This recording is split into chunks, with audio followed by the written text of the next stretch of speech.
આજે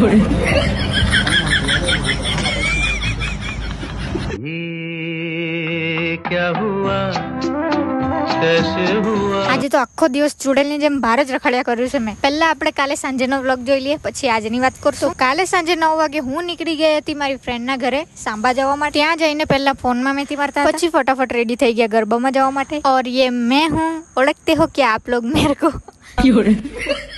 પછી અમે ચાલતા ચાલતા પહોંચી ગયા જ્યાં ગરબા રમવાના હતા. ત્યાં થોડી વાર રહીને ગરબા બી સ્ટાર્ટ થઈ ગયા હતા. તો અમે બી પહોંચી ગયા ગરબા રમવા માટે.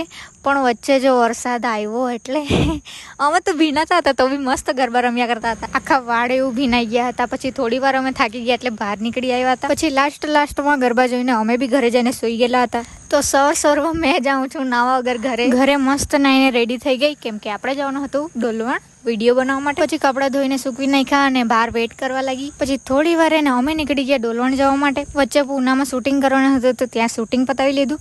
પછી ત્યાંથી અમે આવી ગયા વલવાડા બદામ શેક પીવા માટે. પછી તે પીને અમે નીકળી ગયા ડોલવણ જવા માટે. તો ફાઇનલી આપણે પહોંચી ગયા છે ટ્રેન્ડ ફેશનમાં.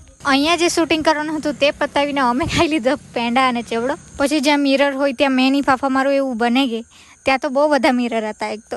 પછી ત્યાંનું વિડીયો બનાવી અમે આવી ગયા હતા ડોલવણ જય અંબે ગ્રુપના મેદાનમાં. ત્યાં જઈને પહેલા માતાના દર્શન કર્યા. પછી ત્યાંનો વિડીયો બનાવીને અમે નીકળી ગયા ડોલવણ ઝોરકોમાં. ત્યાં ફ્રેન્ચ ફ્રાઈઝ અને કોલ્ડ કોફી પીને અમે નીકળી ગયા કરચેલિયા જવા માટે, કેમ કે ત્યાં બી એક વિડીયો બનાવવાનો હતો. કરચેલિયા આવીને પહેલા થોડુંક શૂટિંગ પતાવ્યું. પછી તે શૂટિંગ પતાવીને અમે આવી ગયા વૃંદાવન ડેરીમાં. ને યાર ગાઈસ ગારી બી આવી ગઈ યાર. મારી તો ફેવરેટમાં ફેવરેટ છે એ રીતે. જોઈને મોઢામાં પાણી તો આવી ગયેલું હતું, પણ પાણી લઈને આવી ગઈ ઘરે. તો મળીએ કાલે, બાય.